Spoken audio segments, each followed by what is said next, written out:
मतलब ये real story है, इसमें सिर्फ एक दर्द डेवलप कर रहे हो आप। प्रोडक्ट के रिजल्ट नहीं आया तो आप नहीं करते? बिल्कुल भी नहीं करते। पैसे के लिए कैसे बनोगे 10,000 करोड़ के मालिक? को लगाओ यार अब सब खत्म हो गया, अब क्या करो? ये कोई बनावटी नहीं है, ये हकीकत स्टोरी है जो मैं आपको बता रहा हूं। कोई दर्द वाली बात नहीं है। इसके लिए जमीर नहीं बेच सकते, बिल्कुल भी नहीं। इतनी बदनामी हुई मेरी, मैं कभी कभी अकेला भी कमरे में रोता था। और मैंने उस दिन ये कसम खा ली थी कि डायरेक्ट सेलिंग नहीं। ऑफिस वाले खिलाफ थे, बोलते ये उल्टा सीधा काम करता, तेरी कंप्लेंट कर देंगे। मैं उनसे लड़ता, मैं किसी की सुनता नहीं था। सच बता रहा हूँ, आज भी करने का कोई विचार नहीं था, क्योंकि अंदर से टूटा हुआ।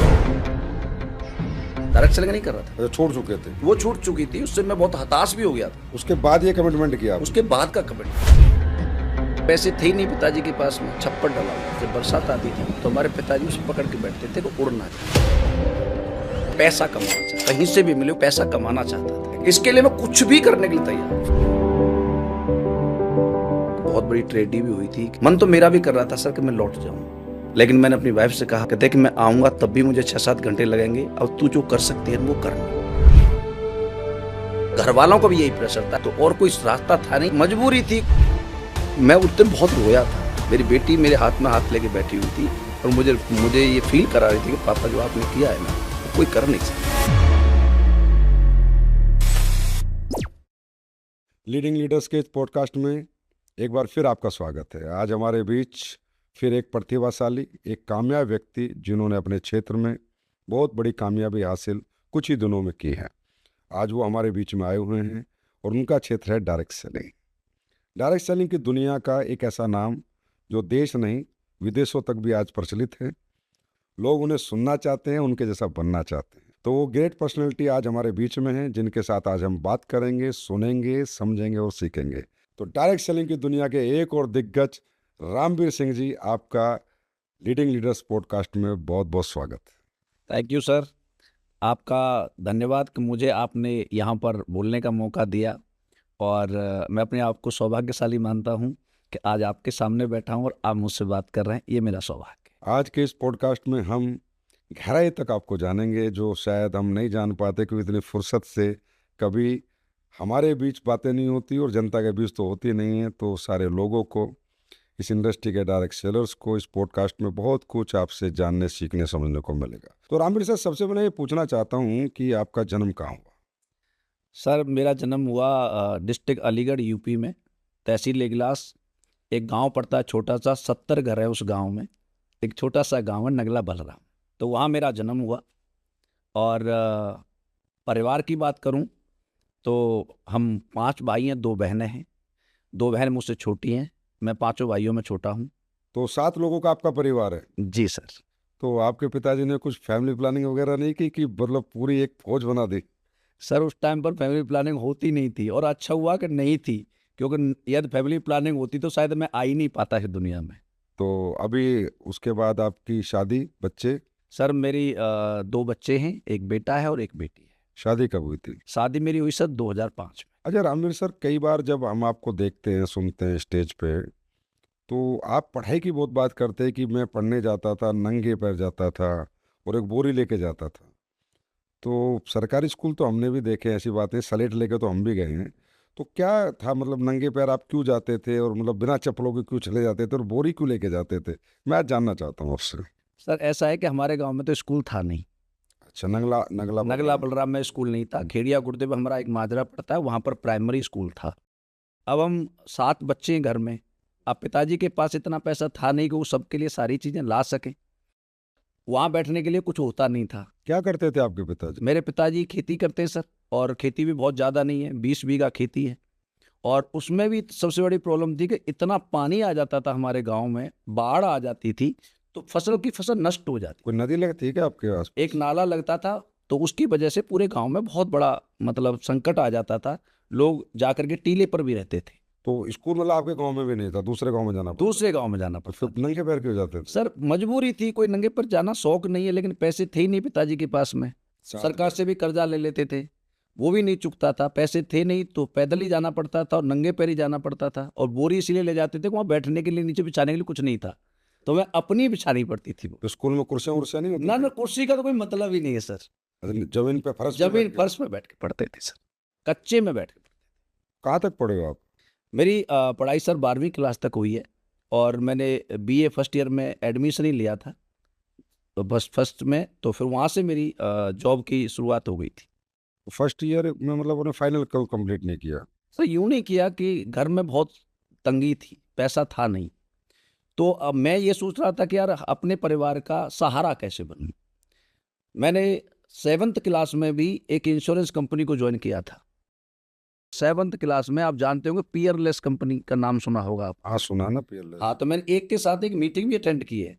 तो मैं चाहता था अपने घर में कुछ इनकम करूं, तो 12वीं करते मेरे दिमाग में यही था कि मुझे जो भी मिल जाए ना मैं वो ज्वाइन कर लूं, और घर वालों का भी यही प्रेशर था कि भाई कुछ कहीं ना कहीं कुछ करो। और मुझे 12वीं करते ही आर्मी में पता लगा, मेरे 2 भाई आर्मी में थे, ताऊ जी के लड़के, तो उन्होंने पूछा, मैंने उन्हें, भैया कैसे जाते हैं आर्मी में? तो कि आदमी वही करता है जिसको समझ में आता है या देखता है, तो और कोई रास्ता था नहीं, आर्मी थी। तो उसकी तैयारी करी 6-7 महीने अच्छी तरह से, और आगरा में मैंने भर्ती देखी और मैं पहली भर्ती में सेलेक्ट हो पहली बार में? गया, पहली बार में सेलेक्ट। तो क्या रैंक था आपका आर्मी में? आर्मी में सिपाही अच्छा। और क्लर्क ट्रेड था मेरा, और सिपाही से मैं भर्ती हुआ। क्या उम्र थी जब आप भर्ती हुए थे? मैं सर मेरी उम्र थी उस टाइम 18 साल। 18 साल? जी सर। 18 साल में मतलब आप कमाना शुरू कर दिया था? 18 साल में कमाना शुरू कर दिया था सर। मैं जब गया था तो मैं पहली बार ट्रेन में बैठा था, उससे पहले मैं कभी ट्रेन में नहीं बैठा। 18 साल तक आप ट्रेन में भी नहीं बैठे? नहीं, भर्ती होने के जब मैं गया था, अहमदनगर मेरा सेंटर था, आर्मड कोर, तो मैं पहली बार ट्रेन में बैठा था। पूरी जिंदगी 18 साल के कालखंड में? जी, मैं गलती से एसी डब्बे में घुस गया, फिर? वहाँ टीटी आ गया, बोला ये तो आपका ऑथराइज ही नहीं है। लेकिन ऑथराइज क्या होता है मैं पता ही नहीं था। अच्छा, फिर उसने बताया कि आपको यहाँ जाना है, फिर दूसरे डब्बे में उसने बताया, फिर उसमें बैठ के मैं गया सर। 18 साल की उम्र में कमाना शुरू करना है अपने आप में एक बहुत बड़ी बात है। आजकल तो बच्चे 20-25 साल तक भी नहीं कमाना शुरू कर रहे, पर हाँ परिस्थितियाँ। अच्छा, फिर आप जैसे इतने सारे भाई बहन थे, तो जैसे आप हमेशा बताते हो, क्योंकि आपकी कुछ बातें ना जो मेरे दिमाग में हमेशा रहती है, तो मैंने कभी फुर्सत मिलेगी तो पूछूंगा। जो कच्चा मकान था, तो कच्चे मकान में 7 भाई बहन, 2 मम्मी पापा, नूनू लोग कैसे रहते थे? कितने कमरे थे, कैसे रहते थे? थोड़ा बताओ ना, मैनेज कैसे करते थे? सर बहुत मुश्किल थी, मतलब 2 कमरे थे कच्चे, और उसके सामने ना छप्पर डला हुआ था। और आपको मैं क्या बताऊं सर, ईमानदारी से बता रहा हूँ कि उसमें जब बरसात आती थी ना, तो हमारे पिताजी उसे पकड़ के बैठते थे कि उड़ ना जाए आंधी में, और बरसात में पानी टपकता था। हम 2-2 भाई सोते थे, एक चारपाई पर 2, ऐसे करके सोते थे। तो कुछ कुछ छप्पर में सोते थे और कुछ कमरे के अंदर सोते थे। छप्पर से मतलब आपने जिंदगी की, मतलब अपनी जिंदगी को छप्पर में जिया है आप? जी सर, अच्छी तरह से जिया है। नीचे एक बर्तन रखते थे जहाँ पानी टपकता था। ये सफल होने के बाद इतनी दर्द भरी कहानी तो नहीं सुना रहे आप? क्योंकि वो कहते हैं ना कि हर सफल आदमी ना एक कहानी जरूर बनाता है। जैसे कोई भी कुछ बढ़ता है, ये मेरे साथ हुआ तब मुझे ये लगा, ये मेरे साथ हुआ तब मुझे ये लगा। मतलब ये रियल स्टोरी है, इसमें सिर्फ एक दर्द डेवलप कर रहे हो आप? सर इसमें कोई दर्द वाली बात नहीं है, ये मेरे जीवन की हकीकत कहानी है। और ये मैं जो बता रहा हूँ, मेरे गांव वालों से पूछ सकते हो, मेरे रिश्तेदारों से पूछ सकते हो, आप किसी भी मेरे भाई से पूछ सकते हो जा करके। ये कोई बनावटी नहीं है, ये हकीकत स्टोरी है जो मैं आपको बता रहा मतलब एक 9-7 भाई बहन, मम्मी पापा, और कितने कमरे बताए आपने? हूँ। 2 कमरे। 2 कमरे में जीवन निकालते थे। जी तो जैसे आप पढ़ने जाते तो उस टाइम पे इतनी आर्थिक स्थिति कमजोर तो आपने देख ही ली, इतनी परेशानियां उठा रहे थे, तो पढ़ते पढ़ते मन में क्या विचार आता था कि क्या करूंगा बड़ा होके मैं क्या बनूंगा? उस टाइम तो ऐसा कोई बड़ा विचार था नहीं, क्योंकि गांव में रह रहे थे। एक ही विचार था मन में कि यार जैसे तैसे हो, बस अपने घर की मदद कर पाए, कहीं से कुछ कमा पाए। क्योंकि इतना बड़ा परिवार है, पिताजी अकेले, खेती बहुत कम है, जिंदगी चलेगी कैसे? तो जैसे ही थोड़े से मैच्योर हुए तो दिन बस मन में एक ही बात आती थी कि यार इस घर का कहीं से सहारा बने। कोई स्पेसिफिक मतलब आपका ड्रीम नहीं बना? नहीं, कोई ड्रीम था ही नहीं सर, गांव में किसी का कोई ड्रीम नहीं होता। अच्छा, ना जी ना, कोई ड्रीम नहीं होता। कि भाई मैं पायलट बनूंगा, आर्मी ऑफिसर बनूंगा, या फौज में जाऊंगा, टीचर, ऐसा कोई स्पेसिफिक ड्रीम नहीं था? सर पायलट फायलट के तो नाम भी नहीं सुने हमने। वहां पर छोटा सा गांव में 70 घर है, उस गांव में बीए बीएससी के बाद एजुकेशन क्या होती है ये भी नहीं पता था। फिर जैसे आप आर्मी में चले गए, तो आर्मी में जाके जीवन सेट हो गया था कि भाई अब लाइफ सेट हो गई, अब तो पैसे वैसे कमाने लगे, तनख्वाह मिलने लगी, कि घर परिवार, फिर कैसा आर्थिक स्थिति हो चुकी थी सेट? आर्मी में जाकर के सर हाँ थोड़ी सी रिलीफ मिली, क्योंकि भाई बहनों की शादी हुई, मेरी भी हुई, थोड़ा कच्चे से पक्का घर भी बना। रिलीफ, काफ़ी रिलीफ मिला उससे। लेकिन ऐसा नहीं था कि सारे सपने पूरे हो गए हों, हम जो ज़िंदगी चाहें वो जी लें, जो पहनना चाहें वो पहन लें, जो खाना चाहें वो खा लें, ऐसा कुछ नहीं था। हैंड टू माउथ था। पहले से बेहतर होगी हाँ, लेकिन। पहले से थोड़ी बेटर। तो आपके और भाइयों की नौकरी भी लगी? आप जैसे 5 भाई थे तो और 4 भाई, उनका क्या रहा? बड़े भैया मेरे प्राइवेट नौकरी करते थे, उन्होंने 50-60 रुपए महीने से शुरुआत की थी। उससे छोटे तो गाँव में खेती करते थे। उससे बीच वाले जो थे वो जयपुर में एक प्राइवेट जॉब कर रहे थे, और मेरे से जो बड़ा भाई था वो भी गाँव में था। अच्छा, वो 2 भाई गाँव में थे और 3 भाई आप लोग नौकरी, तो कहीं न कहीं घर में काफ़ी सहारा हो गया होगा, आर्थिक स्थिति कुछ ठीक हुई होंगी पहले से। पहले से मतलब ठीक हो गई थी, खाने लग गए थे ढंग से। पढ़ाई में कैसे थे रामवीर जी आप? पढ़ाई में सर मैं बहुत अच्छा था। 8th क्लास तक मैं अपनी क्लास का टॉपर था। अब देखो, अगर आर्थिक स्थिति आपकी अच्छी होती, एक बच्चा 8वीं तक टॉपर रहा है, तो 12वीं तक भी टॉपर रह सकता था। फिर अगर वो उसे पढ़ने का मौका मिलता, बड़े विदेशों में जाने का या हिंदुस्तान के बड़े को, तो शायद टॉपर क्या बन सकता है। मतलब कहीं ना कहीं ये बात समझ में आती है कि आर्थिक स्थिति कमज़ोर हो तो आदमी को अपने आप ही कमज़ोर हो जाता है। एक मजबूत और शक्तिशाली आदमी भी कमज़ोर हो जाता है। तो ये डायरेक्ट सेलिंग का आपकी ज़िंदगी में कैसे आना हुआ? डायरेक्ट सेलिंग के बारे में मैं कुछ जानता नहीं था सर। मुझे तो एक आदमी ने, हरिंदर सिंह नाम है उनका, उन्होंने सबसे पहले आपसे ही मिलवाया था। और डायरेक्ट सेलिंग को मुझे आपसे ही जानने का मौका मिला। इससे पहले मैं डायरेक्ट सेलिंग के बारे में कुछ नहीं जानता। अच्छा। हाँ, पैसा कमाना चाहता था, एक्स्ट्रा पैसा कहीं से भी मिले, कुछ काम करने का मौका मिल जाए नौकरी के साथ साथ, तो मैं पैसा कमाना चाहता था। मैं कोशिश कर रहा था, और उस कोशिश में मुझे आप डायरेक्ट सेलिंग को लेकर के मिले। और मैं सच बता रहा हूँ सर, जब आपने मुझे वो प्लान दिखाया, मुझे आज भी याद है, टीन शेड में बैठे हुए थे हम, और पसीना टपक रहा था आपका, कम्बैट ड्रेस पहनी हुई थी आपने, मुझे आपके सुन करके मुझे बहुत अच्छा लगा था। तो कौन से साल की बात है ये? मैं तो भूल गया। ये सर 2008 की बात है। डायरेक्ट सेलिंग में रामवीर सिंह का उदय 2008 में। 2008। तो आर्मी में रहते हुए आप क्लर्क थे, तो क्लर्क में क्या होता है, आपके होते हैं ऑफिशियल काम।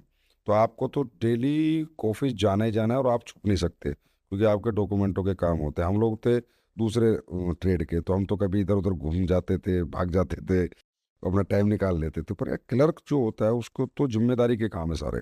सुबह ऑफिस जाना 10 बजे, शाम को 7 बजे से पहले। क्लर्क तो नहीं छुटता आर्मी में, मैंने खुद देखा है।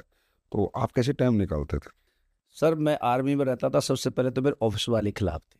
अच्छा। बोलते ये उल्टा सीधा काम करता है, तेरी कंप्लेंट कर देंगे, और उसको बता देंगे, इसको बता देंगे। लेकिन मैं किसी की सुनता नहीं था, ना मैं उनसे लड़ता था। मैं वहाँ से चुपचाप निकलता था। मेरा उद्देश्य था कि मुझे रोज 2 लोगों से मिलना है, जैसा कि मेरी अपलाइन ने मुझे बताया था कि घर जब घुसना कि 2 लोगों से मिलना। अच्छा। ये मेरा रूटीन था, चाहे मुझे रात के 12 बज जाए, 1 बज जाए, लेकिन मुझे मिलना 2 प्रेजेंटेशन डेली देनी। वो दे देते आप? हाँ, मैं देता। तो रामवीर सर, मैं ना हर व्यक्ति से जीवन में एक बात ज़रूर पूछता हूँ कि या तो मुझे लगता है कि मेरे साथ ऐसे ही हुआ था। ज़िंदगी का ऐसा कोई इंसिडेंट है जो आपको बहुत प्रेरणा दे गया हो, प्रेरित कर गया हो कामयाबी के लिए, कि यार किसी भी हद तक कुछ भी करके, कोई भी काम करके मुझे कामयाबी प्राप्त करनी करनी, ऐसी कोई आपकी लाइफ की कोई घटना? हाँ सर, एक बहुत इमोशनल घटना है मेरे जीवन की, कि मैं दिल्ली में था, पोस्टेड आर्मी हेडक्वार्टर। तो द्वारका सेक्टर 1 पे एक स्कूल है, आइकॉनिक, उसमें मेरी बेटी पढ़ने जाती थी, और मैं उसे एक दिन छोड़ने जा रहा था। तो बाइक पर आगे बैठी हुई थी, पहली क्लास में, छोटी सी। तो रेड बत्ती पे द्वारका सेक्टर 1 की पे, और गाड़ियां रुकी, मैं भी रुका। तो मेरी बेटी ने मुझसे कहा कि पापा, ये सब गाड़ियों में आते हैं, हम क्यों नहीं आते गाड़ी में? मैं सर 10 सेकंड तक बोल नहीं पाया, उसे जवाब नहीं दे पाया, बिटिया को अपनी? बेटिया को। फिर मैंने उससे कहा, छोटा बच्चा कुछ भी बोल सकता। कुछ वो नहीं जानती मेरे पापा क्या है कैसा है, उसे तो सही। सब इंसान इंसान लगते हैं। मैंने उससे उस चौराहे पे खड़े होकर एक दिन कहा था, मैं कि बेटा, आज तो मुझे नहीं पता, लेकिन जीवन में एक दिन ऐसा जरूर लाऊंगा कि तेरी सपनों की कार में तो ये स्कूल छोड़ने में जरूर जाऊं। जब आपको ये भी नहीं पता था कि अब इसके आगे क्या करोगे? कुछ नहीं पता था, और उसे एक प्रॉमिस और किया था कि तेरा एक बर्थडे विदेश में जरूर मनाऊंगा। ये 2 शब्द मैंने चौराहे पे खड़े होकर द्वारका सेक्टर 1 की रेड बत्ती पे अपनी बेटी से? अपनी बेटी, मेरी आंखों में आंसू थे। उस टाइम आप डायरेक्ट सेलिंग करते थे? नहीं, डायरेक्ट सेलिंग नहीं कर रहा था। तो वो जो डायरेक्ट सेलिंग आपने 2008 में शुरू करी थी, उसका क्या हुआ? वो तो जब तक छूट चुकी थी सर, अच्छा, छोड़ चुके थे। वो छूट चुकी थी, उससे मैं बहुत हताश भी हो गया था। उसके बाद ये कमिटमेंट किया आपने? उसके बाद का कमिटमेंट है सर। ये घटना आपकी लाइफ की सबसे प्रेरणादायक घटना रही। प्रेरणादायक, इसके लिए मैं कुछ भी करने के लिए तैयार हूं। फिर आपने माइंड में सेट किया होगा कि ये करूंगा, वो करूंगा, ऐसे करूंगा, वैसे करूंगा, लेकिन गाड़ी तो जरूर लेनी है, बेटी का विदेश में, ऐसे तो सोचते होगे ना रोज रात को। जी सर। अब ऐसी कोई घटना बताओ जिस घटना से आपके अंदर बहुत हरासमेंट आ गई हो लाइफ में, कि यार अब क्या होगा, मैं कैसे, मतलब कुछ ऐसा हुआ जिंदगी में? क्योंकि आदमी को काम करते करते ना फेलियर सक्सेस आती रहती है, कभी रिजल्ट पॉजिटिव नेगेटिव होते हैं।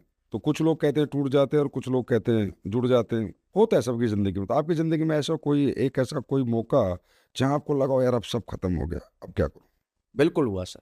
ये पिछली कंपनी में मैं काम करता था ना, वहाँ पर जो मैं प्रोडक्ट जिन लोगों को दिए तो उसमें ज़्यादातर मेरे रिश्तेदार थे।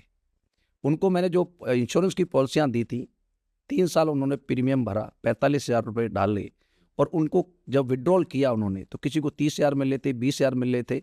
और इतनी बदनामी हुई मेरी कि हमारी घर में झगड़ा था बहुत तगड़ा, कि चाहे हम कुछ भी करें इस काम को नहीं करेंगे।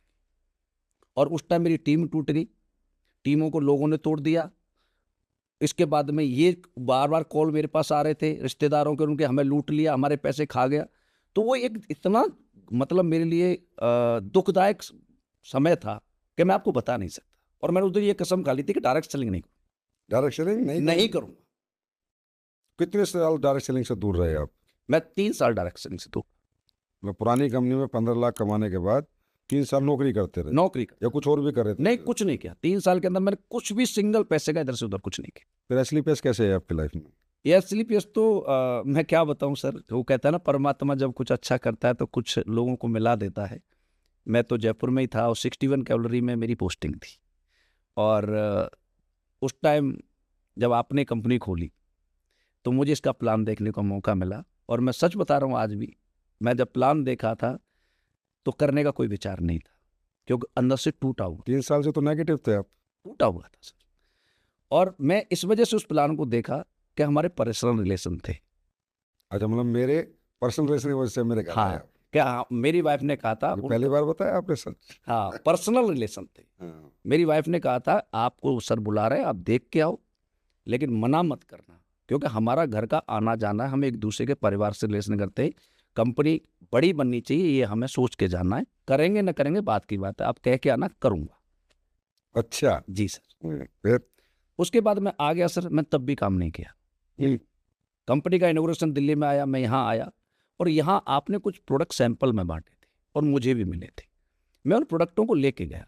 मेरी एक साली है जिनको अस्थमा की बहुत प्रॉब्लम थी, मैंने उन्हें वो प्रोडक्ट दिया। और एक मेरी चचिया सास हैं जिनके जॉइंट पेन की प्रॉब्लम थी, उनको प्रोडक्ट दिया। अच्छा। और कोई काम नहीं किया। 1 महीने बाद उनके फ़ोन मेरे पास आए कि वो प्रोडक्ट और चाहिए। उन्होंने बोला, वो मेडिकल स्टोर पे लेके घूम रहे थे उन प्रोडक्टों को कि मिल जाए, उन्हें फ़ायदा हुआ था। अच्छा। जब उनके कॉल हमारे पास आए तो फिर हमने ये डिसाइड किया कि नहीं, ये पुण्य का काम है, अच्छा काम है, और इस काम को हमें करना चाहिए। मतलब डायरेक्ट सेलिंग के प्रति जो आप पॉजिटिव हुए, अगर मान लो प्रोडक्ट के रिजल्ट नहीं आते, फोन नहीं आते, तो आप नहीं करते? बिल्कुल भी नहीं करता, नहीं करते? बिल्कुल नहीं करता। पैसे के लिए? ना, पैसे के लिए जमीन नहीं बेच सकता सर। मतलब प्रोडक्ट के रिजल्ट अगर नहीं आते तो आप ये बिजनेस दोबारा जीवन में डायरेक्ट सेलिंग में आते? बिल्कुल भी नहीं करता सर।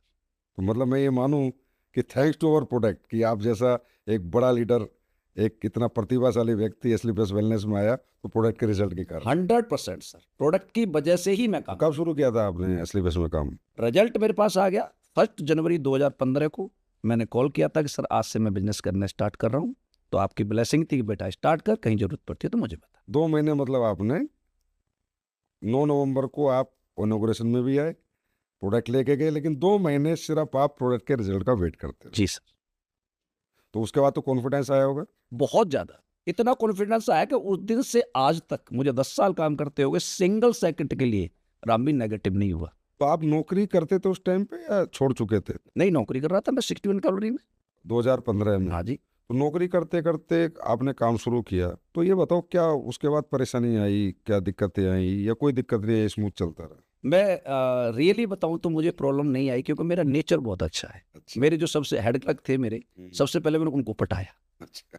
मेरा जो साथ सीनियर पटा लिया? सीनियर पटाया। अच्छा। मेरे साथ वाला बंदा था, मैंने उसे पटाया, भाई तू मेरा काम करना, पैसे मैं तुझे दूंगा, मुझे फ्री कर दे। अच्छा। तो ये मैंने किया। मुझे आर्मी में रहते रहते कोई प्रॉब्लम नहीं आई काम करने में। अच्छा, करते थे वहाँ काम? हाँ, मैं काम करता था, वहाँ भी मेरा यही रूल था। कितने साल आर्मी में रहते रहते स्लीपर्स में काम किया आपने? मैंने सर 18 महीने। फिर 18 महीने बाद क्या सोचा? 18 महीने बाद मुझे समझ में आ गया। 18 महीने मेरी यहाँ से इनकम 18 लाख हो चुकी थी। लाख रुपए महीने पे मैं आ चुका था। और मैं आपको बताऊं सर कि एसलीपीएस का पहला चेक जो मेरा बना था ना, 25,000 का बना। पहला चेक? पहला चेक 25,000 का बना था। उससे 2 फोन लिए थे, हमारे पास फोन भी नहीं था। एक मैंने अपनी वाइफ को दिया था, एक मैंने लिया था। अच्छा, पहला चेक या पहला चेक मतलब आपकी एंट्री धमाकेदार हुई? धमाकेदार हुई थी, 10 आईडियों से हुई थी डायरेक्ट। अच्छा, फिर 18 लाख रुपए कमा के फिर आपने डिसीजन ले लिया कि छोड़ दूं नौकरी? हाँ, मैंने छोड़ दिया। और मैं आर्मी को पहले से ही छोड़ने का प्लान कर चुका था। और 18 महीने बाद मैंने आर्मी छोड़ी। क्या रैंक था जब छोड़े? हवलदार। सूबेदार क्यों नहीं बने? सूबेदार पर अनविलिंग कर दिया था सर मैंने। मतलब सूबेदार पे लिख के दे दिया? लिख के दे दिया। मैं जिस दिन पेंशन आया उसी दिन मेरा नायब सूबेदार का प्रमोशन था। अच्छा, स्टार लग जाता मतलब? हाँ जी, उसी दिन लग जाता। स्टार छोड़ दिया जी सर। क्योंकि आप सुपरस्टार बनने वाले थे, जी सर। इसलिए स्टार छोड़ दिया। तो 18 महीने बाद जैसे आप आए एकदम से, एक फौज से एकदम से नई दुनिया में आए, मतलब फौज का एक माहौल है, सिविल का एक माहौल है। पहले फौज में काम करते होते तो फौजियों को ज़्यादातर आप प्रेजेंटेशन प्रोडक्ट देते होगे, फिर आपको सिविल के अंदर आके काम खड़ा करना है, सिविलियन लोगों से मिलना है, तो उस टाइम पे स्ट्रगल नहीं हुई? हाँ, बहुत दिक्कत आई सर, क्योंकि मेरा नेटवर्क जहाँ मैं रहता था जयपुर में, वहाँ कोई नेटवर्क नहीं था। सिंगल आदमी नहीं था मेरे साथ वहाँ काम करने वाला। अच्छा। मेरी शुरुआत हुई है मनासा एमपी, मंदसौर के पास पड़ता है, नीमच डिस्ट्रिक्ट में। घनश्याम मालविया जो मेरे मित्र हैं, उनके साथ मैंने शुरुआत की थी।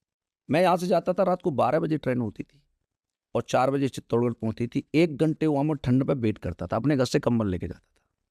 कंबल के साथ जाते थे? जी सर। मेरे बैग में उस टाइम प्रोडक्ट ज़्यादा होते थे मेरे बैग में, और कपड़े कम होते थे, क्योंकि उस टाइम फ्रेंचाइजी नहीं थी सर। अच्छा। क्योंकि मुझे पता है कि सामने वाला मांगेगा तो मैं दूंगा क्या। कपड़े तो और खरीदे जा सकते थे, लेकिन प्रोडक्ट तो नहीं मिल सकते। जब प्रोडक्ट लेके आप जाते हाँ थे? जी, इतना भारी बैग होता था मेरा कि भाई उठाने में बहुत दिक्कत होती थी मुझे।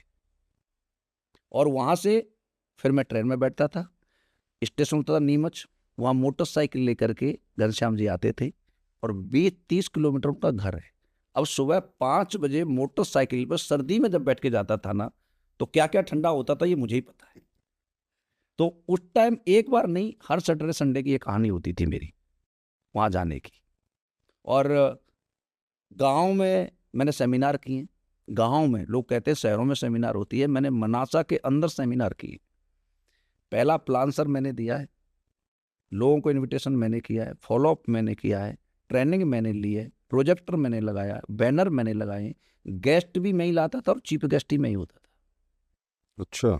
क्योंकि सपने मेरे थे, मेरा घर मुझे बदलना था, मेरे माँ बाप को सही रखना था, बहन भाइयों को सही रखना था, खुद को बदलना था। इसलिए मैं कभी भी सोचता ही नहीं था कि कोई और आए। शुरू के दिनों में कितने घंटे काम करते थे आप रोज? सर मैं तो आपको क्या बताऊं, 24 घंटे करता, सपने में भी असली पे सर। प्रैक्टिकली कितने घंटे? सोने को कितना टाइम मिलता था? सोने को वही सर 5-6 घंटे। जो 5-6 घंटे, बाकी 18-19 घंटे काम। तो थकते नहीं थे?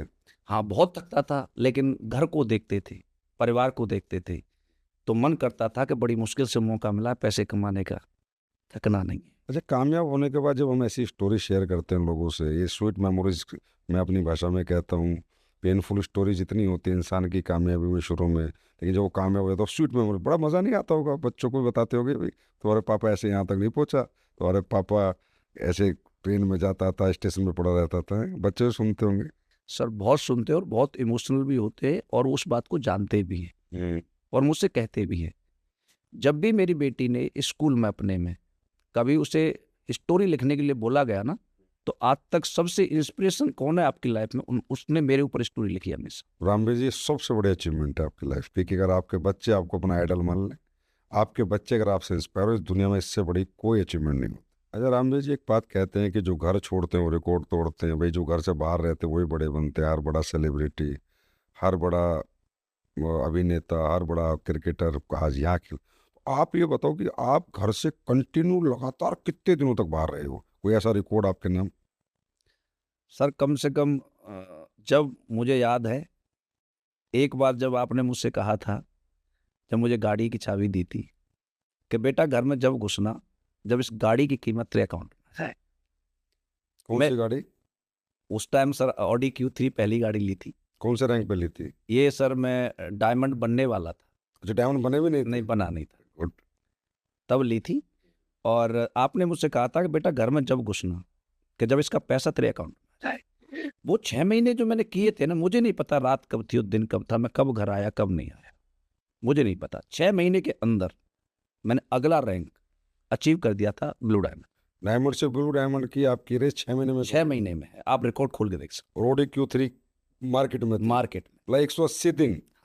तो 180 दिन आप घर से बाहर रहे, तो जैसे बच्चे हैं, वाइफ है, उन्हें परेशानी महसूस नहीं हुई कि भाई आप इतना घर से बाहर रहते हो तो हमारी देख रेख कौन करेगा, हमारे काम करेगा कौन, हमारे लिए मतलब बहुत सी घर में ज़रूरतें होती हैं जो एक पति या एक पिता ही पूरी कर पाता है, तो वो कैसे मैनेज किया फिर आपने?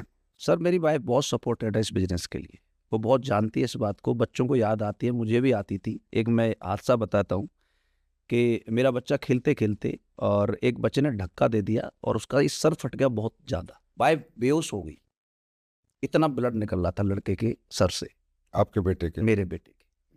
और सामने वाले जो पड़ोसी थे हमारे शर्मा जी, उनके बेटा डॉक्टर था, बेटी डॉक्टर थी, वो उठा करके हॉस्पिटल लेके गए। मुझे उसने कॉल किया, मैं उस टाइम नीमच ट्रेन से उतरा था, मुझे कॉल किया कि हार्दिक ऐसे ऐसे हो चुका है और कितना ब्लड निकला मैं देख नहीं सकती। और उस टाइम 250 लोगों की सेमिनार थी वहाँ पर। मन तो मेरा भी कर रहा था सर कि मैं लौट जाऊँ, लेकिन मैंने अपनी वाइफ से कहा कि देख मैं आऊँगा तब भी मुझे 6-7 घंटे लगेंगे, अब तू जो कर सकती है वो करना। उसने कहा आप करके आओ सेमिनार, मैं उसे संभालूँ। वाह।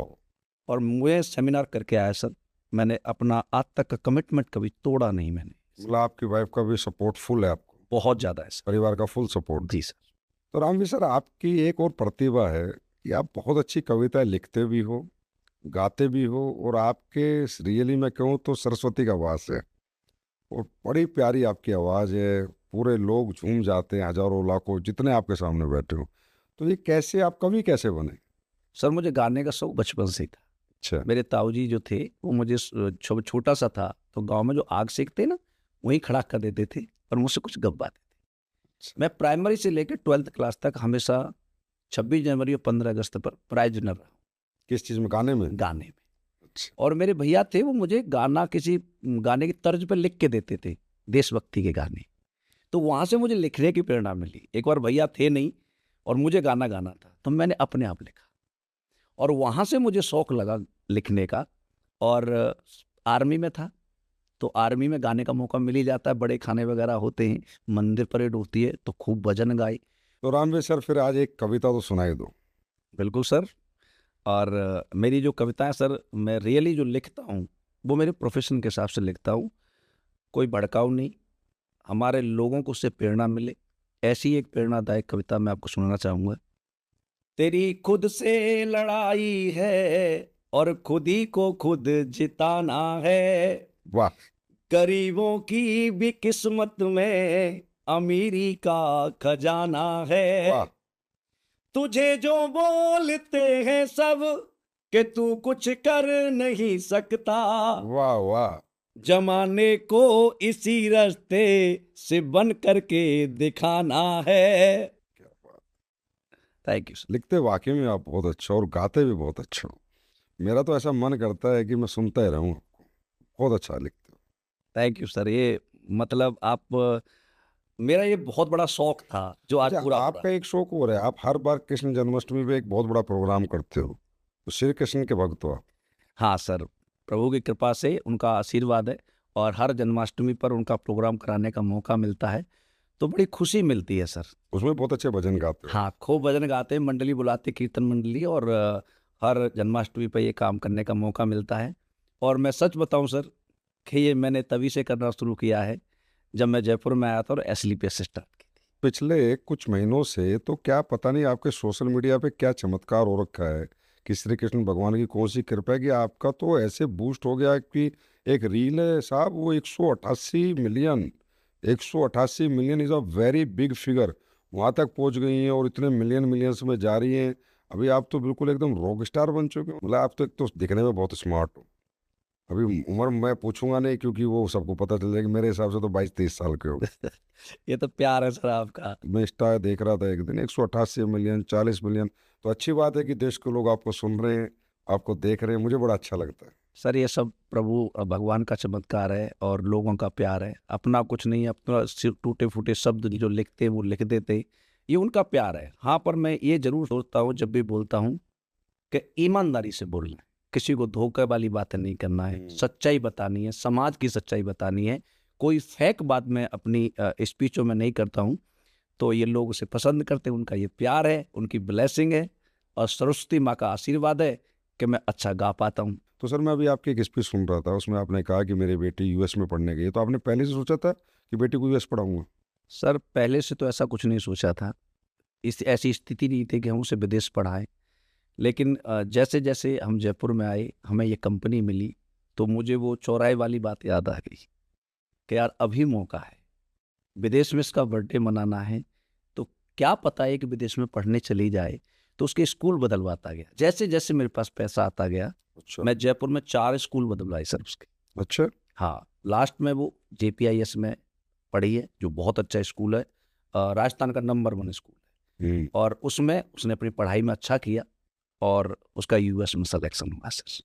आप यूएस छोड़ने गए थे अपनी बेटी को खुद, आप बता रहे थे? हाँ सर, मैं US छोड़ने गया था तो ये बताओ, जब आप यूएस छोड़ने गए, जैसे यहाँ से बैठे, क्योंकि पहली बात तो यूएस का तो वीज़ा ही बहुत क्रिटिकल है, हर एक आम आदमी का लगता नहीं है।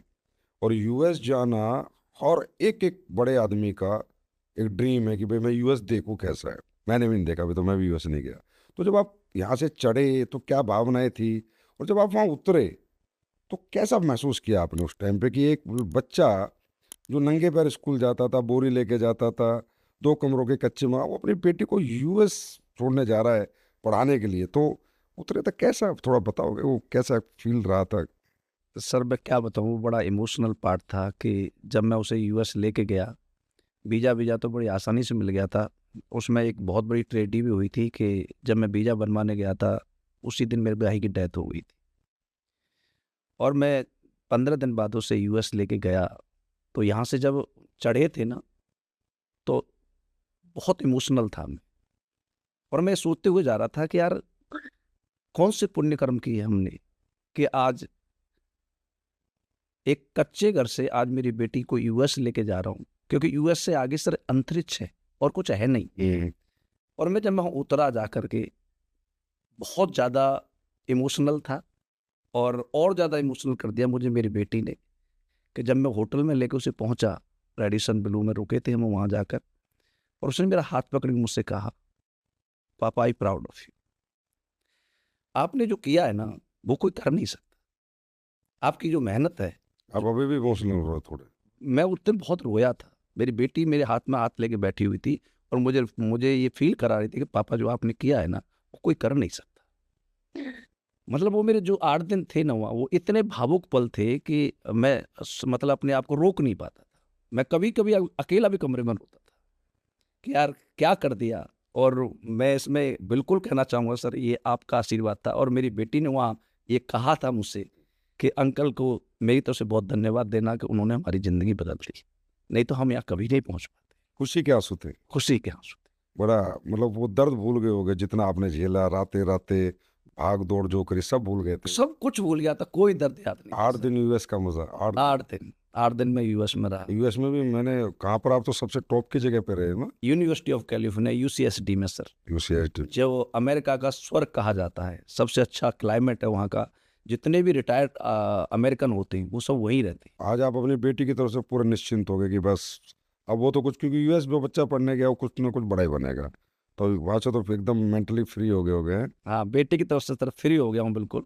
और वो भी बहुत खुश है। मेहनत रंग तो लाती है रामवीर जी, इसमें कोई बिल्कुल शक आती है नहीं। सर। एक सच्चे मन से मेहनत की जाए, एक सच्चे प्लेटफॉर्म पर मेहनत की जाए और ईमानदारी, वफादारी और जिम्मेदारी उस मेहनत में हो, तो रंग जरूर। मुझे तो अच्छा ये लगा कि एक डायरेक्ट सेलर की बेटी यूएस पढ़ने गई है। बस मैं तो इससे बहुत इंस्पायर हूँ कि डायरेक्ट सेलर, जिस डायरेक्ट सेलिंग के प्रति वो परसेप्शन ही नहीं है, और वो परसेप्शन आप लोगों ने क्रिएट किया, ये बड़ी बात है। तो इसके लिए तो बधाई हो पहले से ही कि आपकी बेटी को बहुत बड़ी बनेगी।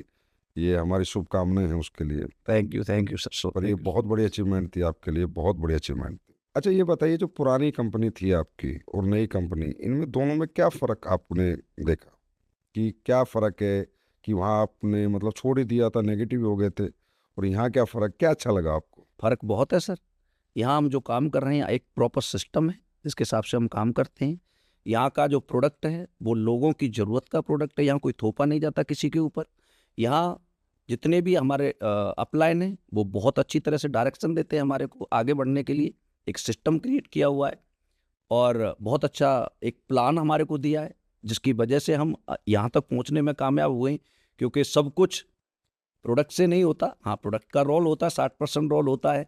और जब प्लान अच्छा होता है तो सोने पर सुहागा हो जाता है, और उसमें सिस्टम और जुड़ जाए तो फिर सक्सेस होने के चांस और भी ज़्यादा हो जाते हैं।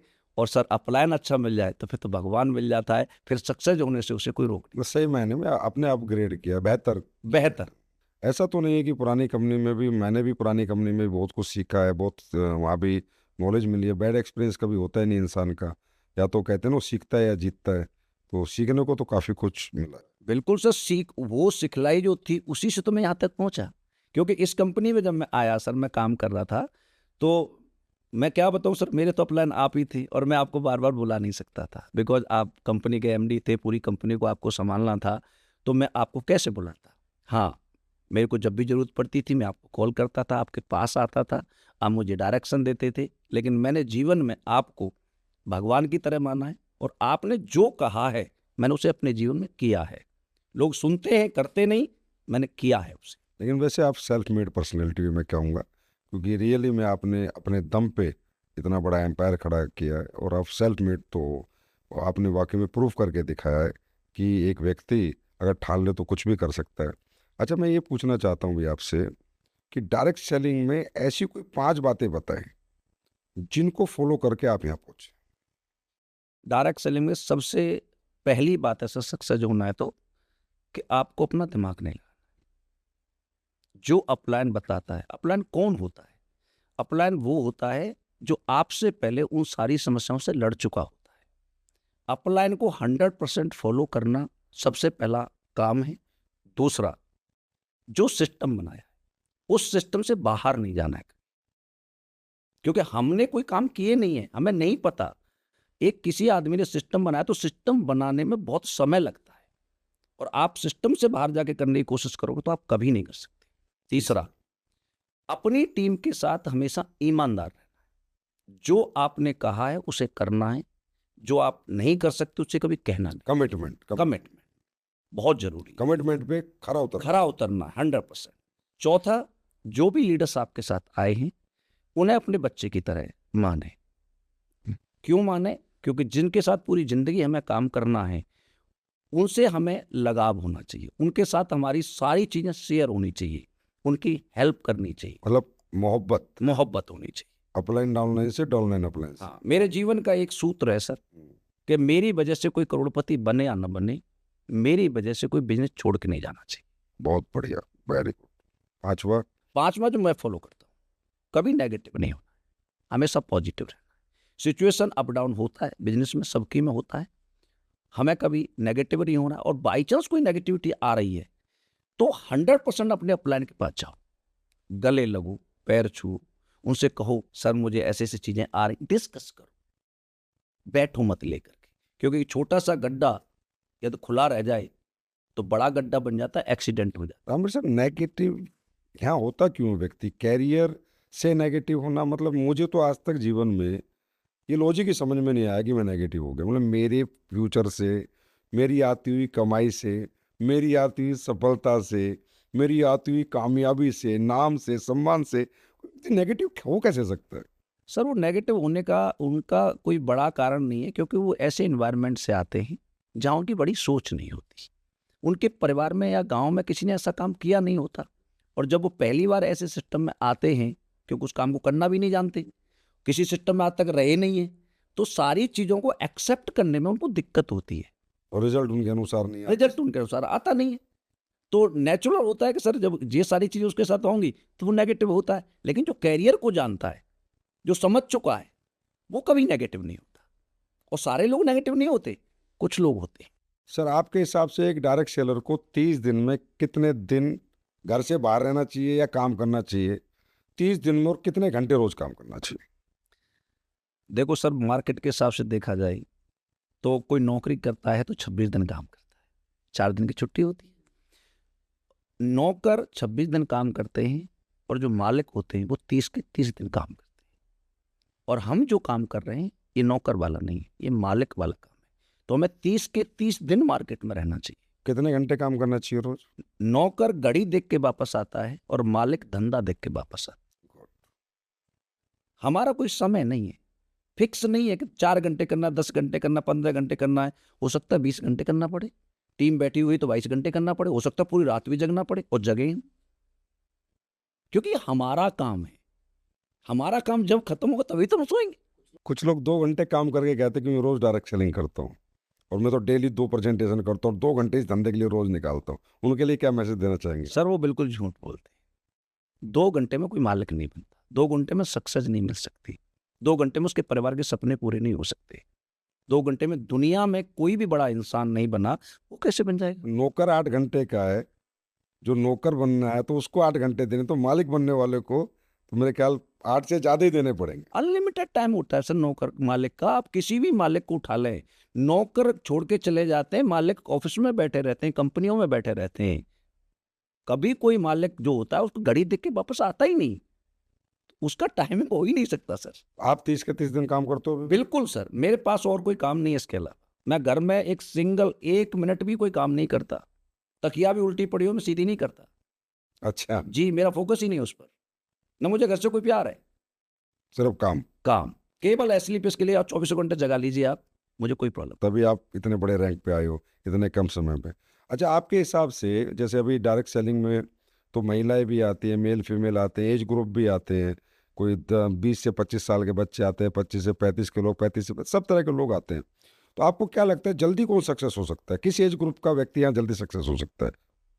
सर यंगस्टर, उसका रीजन है 20 साल से लेकर 30 साल तक के जो बच्चे हैं ये। क्यों? क्योंकि इनके सपने होते हैं, इनमें जान होती है, इनमें थकान नहीं होती, ये मेहनत कर सकते हैं, वही वही उम्र होती है कमाने की। तो मुझे ऐसा लगता है कि सबसे ज्यादा और फास्ट जो सक्सेस हो सकता है वो यंगस्टर। अच्छा, इसमें एक और बात है, अगर वो आया और मान लो 2 4 5 साल वो नहीं भी हुआ तो उसका तो और बड़ी लंबी लाइफ पड़ी है। बिल्कुल, 3 साल 5 साल कम से कम अपने आप को यहाँ एक्सपेरिमेंट कर सकता है, देख सकता है, और बाई चांस या सक्सेस नहीं हुआ तो और भी किसी सेक्टर को अपना सकता है। लेकिन यहाँ पर सबसे ज्यादा चांस सक्सेस होने के जो होते हैं वो यंगस्टर। लेकिन अगर दिल से मेहनत की जाए तो दुनिया में हर व्यक्ति हर जगह सक्सेस हो जाता है, ये भी किसी ने कहा और ये बिल्कुल सच है। तो हाँ, यंगस्टर में एक एनर्जी तो होती है, एक अलग ही पागलपन होता है, अलग ही जुनून होता है। पहली उसकी ज़िंदगी की सफलता का पहला प्रयास होता है और पहले प्रयास में हर आदमी सोचता है जल्दी सफल हो जाऊं। वैसे ये देखो जाए तो सफलता का मज़ा भी यंगस्टर ही ले रहे हैं। आज मैं देखता हूँ 25 साल का व्यक्ति ओडी मर्जी, 27 साल वाले हमारे कुछ लीडर हैं 27 साल वाले जो आज कई कई करोड़ कमा चुके हैं। तो ऐसे यंगस्टर जब इतने करोड़ों रुपए कमाते हैं तो उनके माँ बाप भी बहुत खुश होते हैं और उनके माँ बाप भी बहुत उत्साहित होते हैं उन्हें, और बड़ा प्यार करते हैं कि मेरे बच्चे ने इतनी कम उम्र में इतनी तरक्की हासिल की। बिल्कुल बिल्कुल, बड़ी खुशियां आती हैं जी जी जी। और एक अच्छी लंबी जिंदगी स्वर्ग जैसी जीने को मिलती है। अच्छा रामवी सर, आप ना सिस्टम पे बड़ा जोर डालते हो कि सिस्टम के साथ रहो, सिस्टम आपको लेके चला जाएगा, सिस्टम से बाहर मत जाओ। तो वो इतना सिस्टम पे आप जोर क्यों डालते हो? सर हम किसी को बड़ा नहीं बना सकते, सिस्टम ही इंसान को बड़ा बनाता है। दुनिया का कोई व्यक्ति ये कहे कि मैं बड़ा बना दूंगा तो वो झूठ बोल रहा है। सिस्टम का मैं एक एग्जांपल देना चाहूंगा सर। मान लो एयर इंडस्ट्री है, उसका सिस्टम देखिए आप। सिस्टम में आदमी होता है तो कैसे, मतलब रिश्तेदार की तरह खातर होती है। आपको यहाँ से 2500 किलोमीटर दूर जाना है। आज वो जमाना नहीं है कि बैलगाड़ी से जाना, 2 घंटे में आप 2500 किलोमीटर जा सकते हैं। लेकिन कब जाओगे? जब उस सिस्टम को अडॉप्ट करोगे। वो बोलता है पहले टिकट लो, आपने ले ली टिकट, उस पर लिखा रहता है आपको 1.5 घंटे पहले पहुंचना है। आप 1.5 घंटे पहले पहुंचेंगे, आप दिखाएंगे, कोई मना नहीं करता। अंदर जाएंगे, काउंटर पर जाओ लगेज के लिए, वहां कोई लड़की होगी, वो आपका सामान लेते, मना नहीं करती। आपको बताया जाता है इस गेट से ये फ्लाइट आपकी जाएगी। गेट पे पहुंच जाते हैं आप। सही बात है। बाहर निकलती बस लगी है, मतलब 200 मीटर भी आपको पैदल नहीं ले जाते, वो आपको बस में ले जाएंगे। और जब आप जहाज में चढ़ते हैं वहां एक एयर होस्टेस मिलती है, गुड मॉर्निंग सर, नमस्ते करती है और बैठा देती है। आप अपना दिमाग ना लगाना, सिस्टम के हिसाब से बैठ जाना, बेल्ट लगा लेना, वो जो बोलती है अगले 2 घंटे में 2500 किलोमीटर तक सीना पहुंचा। जहाँ जाना चाहते तो वहां पहुंच जाओ। ये है ताकत सिस्टम। मतलब आप अगले 2 घंटे में आपने पूरा सिस्टम फॉलो किया तो जो आपकी मंजिल थी वो मंजिल आपको अगले 2 घंटे में मिलेगी, जबकि आपने ना प्लेन चलाया, ना आप टिकट काउंटर पे थे, ना आप बस चला रहे थे। एक सिस्टम था जो आपने फॉलो किया और वो आपको आपकी मंजिल पे पहुंचा देता है। क्योंकि आपका हर ट्रेनिंग में, हर स्पीच में सबसे ज़्यादा जोर होता है सिस्टम के ऊपर। सिस्टम फॉलो करो, सिस्टम से बात। बहुत बढ़िया आपने एग्जाम्पल से समझाया, मैं भी समझाऊँ मुझे। और जो सिस्टम फॉलो नहीं करते, अब इसी को देख लो आप, हाँ, 1.5 घंटे पहले बुलाया था, आप 1.5 घंटे बाद जाना, आपको गेट में घुसने देगा? नहीं सॉरी सर, फ्लाइट उड़ गई। नहीं आप घुसना। आंदोलन कर लेना, फोन करवा लेना, रिश्वत दे लेना, हंगामा कर लेना, गेट में नहीं घुसने देता आपको। और ऐसे लोग हैं, सिस्टम नहीं मानते और सक्सेस होना चाहते। कैसे कैसे आपकी यात्रा पूरी होगी, कैसे आपकी मंजिल मिलेगी? लेकिन जो आदमी सिस्टम में होता है वो कहीं भी पहुंच सकता तो आपके हिसाब से डायरेक्ट सेलिंग में सिस्टम के एजुकेशन का कितना महत्व है? है।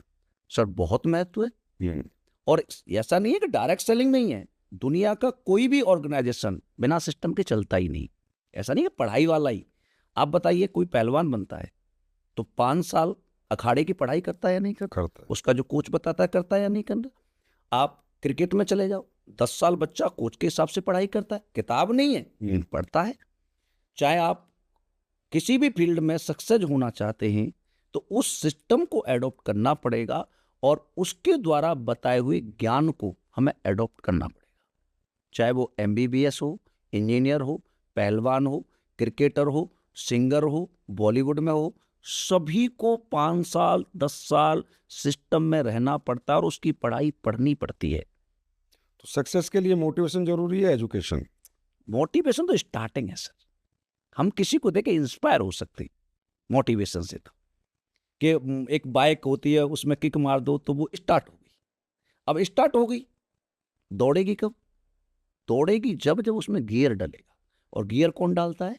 जिसको गियर डालना आता है और चलाना आता है, यानी एजुकेटेड है। गाड़ी को वही ले जा सकता है जो एजुकेटेड है। और आपको पता है मोटिवेशन तो एक बार का होता है और एजुकेशन जो होती है वो परमानेंट होती है। मेरी एक ट्रेनिंग है, उसमें मैंने बताया है कि अगर किसी व्यक्ति को सक्सेस होना है तो सबसे पहले होता है मोटिवेशन, कि वो किसी एक पर्सनैलिटी से इंस्पायर होता है कि मैं ये बनना चाहता हूँ। फिर होता है एजुकेशन, फिर होता है पैशन, फिर होता है पेशेंस और फिर होता है डायरेक्शन। बिल्कुल सर। अगर एक व्यक्ति ये 5 चीज़ों को फॉलो कर ले, कि वो मोटिवेट हो गया, फिर पैशनेट हो जाए, एजुकेशन ले ले, किसी भी फील्ड में जो उसका गुरु बताए अगर वो करता रहे तो कोई रोक नहीं सकता। सर टेम्परेरी मोटिवेशन को परमानेंट मोटिवेशन में एजुकेशन ही कन्वर्ट करती है और कोई रास्ता ही नहीं है दुनिया। क्योंकि रिजल्ट आता है, उसे पता लगता है मैं करना कैसे है। मतलब एजुकेशन के बिना डायरेक्ट सेलिंग ना करें। कभी नहीं हो सकता। अगर आपको डायरेक्ट सेलिंग करनी है तो आप आए, पहले सिस्टम की एजुकेशन ले, पूरा एजुकेट करें अपने आप को काबिल बनाए, फिर ही डायरेक्ट सेलिंग करें। मोटिवेशन से डायरेक्ट सेलिंग लंबी नहीं होगी, नहीं हो सकता। बड़ी सफलता नहीं मिलेगी। एजुकेशन ही बड़ी सफलता का राज है। या आप जैसे बड़े अचीवर का मानना है। जी सर। अच्छा, तो आपके अनुसार एक डायरेक्ट सेलर को कितना समय लगेगा सक्सेस होने में? सर देखो, कम से कम हम जो काम करने आ रहे हैं ये कोई झाड़ी वाला काम नहीं है, महीने वाला काम नहीं है। इसमें सक्सेस होने के लिए कम से कम 5 साल हमें देने पड़ेंगे। क्योंकि कोई आदमी होटल बनाता है, अब होटल बनाता है तो 1,000 करोड़ रुपए लगाता है, 2-3-4 साल बनने में लगते हैं, 2 साल का बैकअप रखता है और अपने 2 साल कम से कम अपने पैसे से होटल को चलाता है और उसके बाद में वो कमा के देता है। तो सेम सिस्टम यहाँ है, आप भी यहाँ मालिक बनना है, आपको अपना नेटवर्क बनाना है, तो आपको 5 साल कम से कम यहाँ पर देना पड़ेगा। 5 साल के बाद आपका बिजनेस आपका जब साथ देगा, आपको कमा के देगा, आपके साथ नेटवर्क बनेगा। 5 साल तक तो लोग टिकते नहीं है ना। बोला यार आ ही नहीं रहा, पैसा ही नहीं आ रहा। वो पहले महीने इतना नहीं आया, दूसरे महीने नहीं आया, 6 महीने हो गए यार। बोला 6 महीने में 60,000 आए, वो भी ट्रेनिंग मीटिंग में घुस गए या कोई इधर उधर जाने में चले गए। साल में लाख आए यार, वो तो सारे खत्म हो गए। तो लोग तो एक कैलकुलेशन लगाते ना, यार मैं 1 साल से कुछ नहीं कमाया, 2 साल से कुछ नहीं कमाया, मेरा घर कैसे चलेगा, मेरा परिवार कैसे चलेगा, इस धंधे में तो मजा नहीं। यार आप कह रहे हो 5 साल टिको, बिना मतलब 5 साल आदमी कैसे टिकेगा ये बताओ? सर देखो, ऐसा है कि मैं जब बिजनेस में आया था ना, मैं 2 लाख रुपए 2 रुपए सैकड़े की ब्याज पर लेके आया था। क्योंकि मुझे पता है ये बिजनेस मुझे आज पैसा नहीं देगा। मेरे रहने का, खाने का, जाने का, आने का खर्चा पहले दिन तो नहीं आ सकता। पहले दिन तो लोग मेरे साथ नहीं आ जाएंगे। सही बात। पहले तो मैं एजुकेट ही नहीं हूँ तो मेरे साथ जुड़ेगा कौन? पहले मुझे अपने आप को एजुकेट करना तो पैसा लगेगा। भाई ट्रेनिंग में जाऊंगा तो पैसा लगेगा। मुझे लैपटॉप लेना तो पैसा लगेगा, मोटरसाइकिल लेनी है तो पैसा लगेगा, थोड़े से कपड़े भी पहनने पड़ेंगे तो पैसा। अब ये मुझे कंपनी थोड़ी ना देगी। मैं खुद बता रहा हूँ कि सर 9वें लेवल तक, स्टार सफायर बनने तक मैंने अपनी बीवी को एक रिंग नहीं बनवा के दी। अच्छा। जी सर, पूरा पैसा मैंने अपने बिजनेस में लगाया, क्योंकि मैं जानता हूं कि आने वाले समय में इतना पैसा आएगा कि बीवी जो मन करे वो खरीद सकती है, लेकिन अभी जरूरत नहीं है। मुझे अपने बिजनेस को डेवलप करना है, और हर व्यक्ति करता है। कोई भी दुकानदार अपने बिजनेस दुकान खोलता है, 5 लाख रुपए लगाता है, तो जो प्रॉफिट आता है उसे घर में नहीं लगाता, दुकान में लगाता है। कर्जा लेके लगाते लोग, वो सोचते हैं कि भाई 1 हफ्ते में आ जाए, 2 हफ्ते में आ जाए, महीने में आ जाए, 2 महीने में आ जाए, नहीं आएगा। इसीलिए ज्यादातर लोग छोड़ देते हैं, क्योंकि बिजनेस को समझते नहीं है वो। वैसे बिजनेस का प्रिंसिपल ये कहता है कि एक आदमी 10 करोड़ का रेस्टोरेंट खोलता है, क्लब खोलता है, शोरूम खोलता है, तो कम से कम 1 साल का बैकअप रखता है कि उसकी बिजली का खर्चा, नौकरों का खर्चा, क्योंकि अभी तो खुला है, अभी ये वायरल होगा, इसकी मार्केटिंग होगी, दुनिया को दिखाया जाएगा, एडवर्टाइजमेंट होगा, लोग इसे समझेंगे, जानेंगे, प्रोडक्ट लेंगे, यूज़ करेंगे, सर्विस लेंगे, कन्विंस होंगे, फिर बार बार आएंगे। तो वैसे सही बात यह है कि व्यापार का प्रिंसिपल ये बोलता है कि जब भी आप किसी व्यापार में आते हो तो दिमाग में एक बैकअप फंड लेके आओ कि इतने महीने का खर्चा मेरी जेब में है, इतने महीने कुछ नहीं आया ना तो भी मैं यहाँ सर्वाइव करूँगा, तो 100% आप कहीं ना कहीं सफल होगे। मैं भी इस बात से आपकी कन्विंस हूँ, और मेरा भी बिजनेस करने का स्टाइल है कि मैं कोई भी बिजनेस करता हूँ तो ये सोच लेता हूँ भाई पहले 3 साल तक इस बिजनेस से क्या कमाया नहीं देखना, और 3 साल तक बिजनेस नहीं रुकना चाहिए, दुकान खुलनी चाहिए चाहे ग्राहक एक बिना आए। ऐसे ही सर मैंने बिजनेस किया, मैंने कभी बिजनेस में 1 रुपए का किसी से कोई मदद नहीं ली। जो भी किया है मैं जानता हूं कि ये मेरा बिजनेस है और मुझे करना है, तो जहां भी पैसा खर्च किया है मैंने किया है, क्योंकि मैं जानता हूं आगे बिजनेस मेरा साथ देगा। सर डायरेक्ट सेलिंग में किस चीज़ के मायने आपके हिसाब से, प्रोडक्ट के या प्लान के? सर प्रोडक्ट की 70 से 80% प्रोडक्ट का मान, क्योंकि प्रोडक्ट किसी भी कंपनी का ना रीढ़ की हड्डी होती है। प्रोडक्ट ठीक है तो कस्टमर बार बार आएगा, प्रोडक्ट ठीक है तो लोग आपसे कन्विंस होंगे, प्रोडक्ट अच्छा है तो बार बार लोग आपके पास आएंगे। हाँ, प्लान की भी जरूरत है। अच्छा प्लान ना हो, प्रोडक्ट बहुत अच्छे, तो काम कौन करेगा? उनको पैसा नहीं आएगा तो कैसे काम करेंगे? प्रोडक्ट के भी मायने हैं, और एजुकेशन का बहुत मायना है इसमें, अपलाइन का बहुत मायना है। तो ये सारी चीज़ें सब कुछ मिल करके एक अच्छी कंपनी बनती है।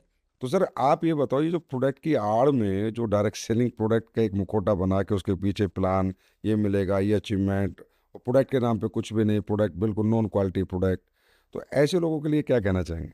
देखो सर, जाकी रही भावना जैसी, प्रभु मूरत देखी तिन तैसी। जो इंसान अंदर से गंदा होगा वो हमेशा गंदे ही काम करेगा, और ये चीज़ें कुछ ही दिन चलती हैं।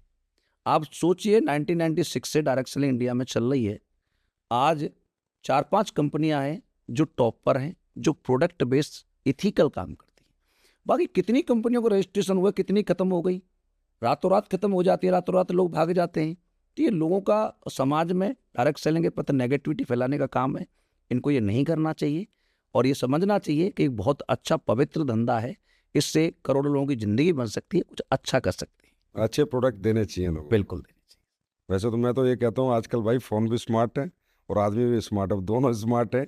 अब ये दुकानें ज़्यादा दिन नहीं चलेंगी, चाहे वो मेरी क्यों ना हो, प्रोडक्ट अच्छे बनाने पड़ेंगे, क्वालिटी प्रोडक्ट देने पड़ेंगे, 100% लोगों को कन्विंस करना पड़ेगा, और कस्टमर सेटिस्फेक्शन हमारे को खड़ा रखना पड़ेगा, तभी लोग हमारे साथ बने रहेंगे, जुड़े रहेंगे और आगे मेहनत करते रहेंगे। बिल्कुल सर, आज बंदा और फोन दोनों ही स्मार्ट है, वो सब जानते हैं, सब चेक करते हैं। सर एक डायरेक्ट सेलर को क्या अपने प्रोडक्ट का यूज़र होना ज़रूरी है? 100% होना चाहिए सर, क्योंकि प्रोडक्ट खुद यूज नहीं करेगा तो सामने वाले को उसकी क्वालिटी कैसे बताएगा? पहले इस्तेमाल करें फिर विश्वास करें। जब हम किसी चीज़ को खुद यूज कर लेते हैं ना, तो कॉन्फिडेंस लेवल बहुत आता डायरेक्ट सेलर को ऐसा लगता है कि भाई अपलाइन मुझे कह रहा है कि प्रोडक्ट खरीद, घर में तेरे कंपनी के मसाले होने चाहिए, साबुन होने चाहिए, तेल होना चाहिए, तो अपलाइन कहीं ना कहीं मेरे से एसपी क्रिएट कर रहा है। क्या ऐसा है अपलाइन? इसलिए बोलते हैं कि हर एक डाउनलाइन को, मेरी हर एक डायरेक्ट सेलर जो हमारे नेटवर्क है सबको 100% अपने कंपनी के प्रोडक्ट का यूज़र होना चाहिए, इसलिए बोलते हैं कि उनके एसपी इकट्ठे हो, इसके पीछे और कोई कारण है? नहीं सर, एसपी तो बाहर से बेच के इकट्ठे हो सकते हैं, लेकिन हम अपनी कंपनी के प्रोडक्ट यूज करते हैं तो उनकी हमें पता है, उनकी गुणवत्ता के बारे में पता है। हमारी सेहत के कुछ प्रोडक्ट हैं, बाहर कोई क्या मिला के दे रहा है हमें क्या पता, लेकिन हमारी कंपनी का प्रोडक्ट है, हमें पता है ना। जैसे हम राइस ब्रेन ऑयल है, हम खाना बनाते हैं उससे, या मसाले हम अपने डालते हैं, साबुन से हम अपने से नहाते हैं, पेस्ट करते हैं, तो ये बाहर से भी तो लाना ही पड़ेगा, वहाँ भी तो पैसा देना ही है। थोड़ा सस्ता मिलेगा वो। सर थोड़ा सस्ता मिल सकता है, क्वालिटी कैसी मिलेगी ये कैसे पता लगेगा? हमें अपनी क्वालिटी पे भरोसा है। दूसरा ये है कि जब हम ही उस प्रोडक्ट को यूज नहीं कर रहे तो आप मार्केट में काम कैसे करोगे?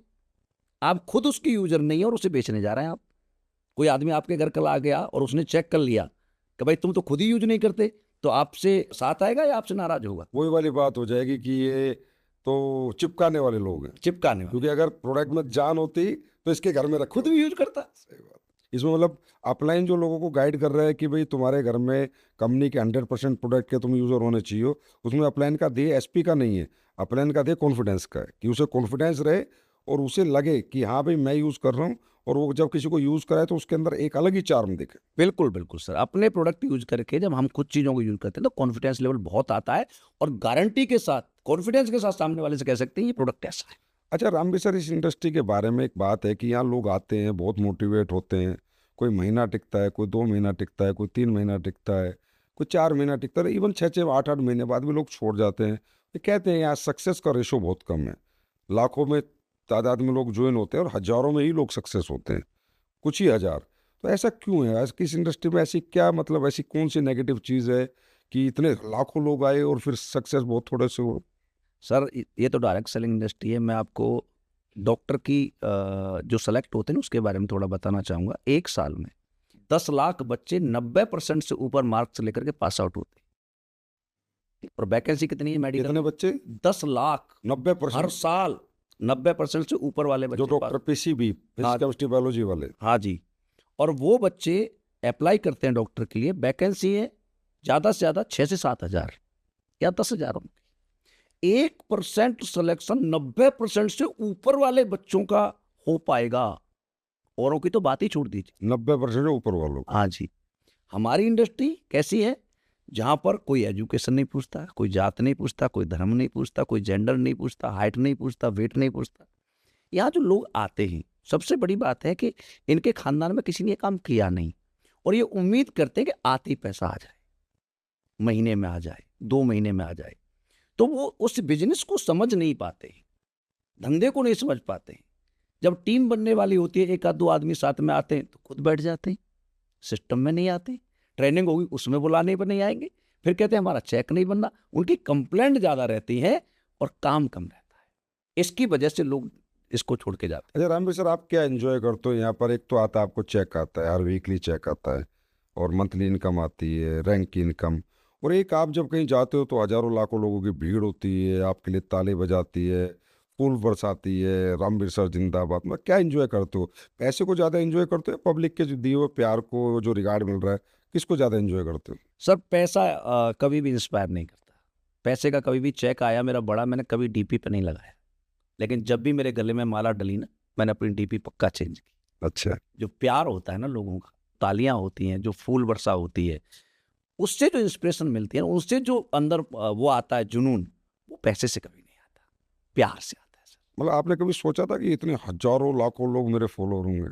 कभी जिंदगी में नहीं सोचा सर। एक फौज का मामूली सा क्लर्क, और आज उसके सोशल मीडिया प्लेटफॉर्म पे भी 1 मिलियन से ज़्यादा फॉलोअर है, और वैसे भी वो कहीं जाता है तो भी हजारों लाखों लोगों की भीड़ इकट्ठी होती है। कैसा लगता होगा उस समय? सर मैं सच बता रहा हूँ, मैं तो आज की डेट में तो मैं इसी के लिए काम करता हूँ, क्योंकि 18 साल 20 साल मैंने नौकरी की है आर्मी में, कभी किसी ने फूल नहीं दिया, और आज फूलों में तुलता रहता हूँ जहाँ भी जाता हूँ। तो ये जो मुझे याद है कि मेरे गले में पहले दिन माला डली थी ना, वो माला मुझे आज भी याद है। वो जो सम्मान था ना, उस सम्मान ने मुझे आज तक कभी नेगेटिव होने ही नहीं दिया, और मैं जीता हूं तो लोगों के लिए। आज काम उनके साथ मैं 10 घंटे करूं, 15 घंटे करूं, मैं 3-3, साढ़े 3-3, 4-4 घंटे की सेमिनार लेता हूं खड़े होकर स्टेज पर, मुझे कभी थकान नहीं हुई आता। मैं इंजॉय करता हूं जिंदगी को सबसे ज्यादा। डायरेक्ट सेलिंग वैसे एंजॉय का ही बिजनेस है, मतलब देखा जाए तो पैसे के साथ साथ यहाँ बहुत इंजॉयमेंट मिलता है। इतने लाखों लोगों से जानकारी, हर शहर में हमारे लोग, हर देश विदेश की यात्राएं लोगों के साथ, इतने सारे रिलेशंस डेवलप हो जाते हैं जो एक व्यक्ति अरबों खरबों की दौलत कमा के भी ये रिलेशनशिप डेवलप नहीं कर सकता। अच्छा रामवीर सर, ये बताइए कि डायरेक्ट सेलिंग में जैसे आपने बताया कि लोग जो है एजुकेशन नहीं लेते, सिस्टम में नहीं आते, तो इनके लिए कोई अच्छा मैसेज दीजिए ना कि भाई ये क्या करें कि यहाँ पर फेलियर रेशो कम हो और सफल ज़्यादा हो जाए। मैं इसके लिए सर एक ही बात कहना चाहूँगा, जब भी कोई इंसान डायरेक्ट सेलिंग को ज्वाइन करे, पहले से समझे, इस प्लान को समझे, एजुकेशन ले।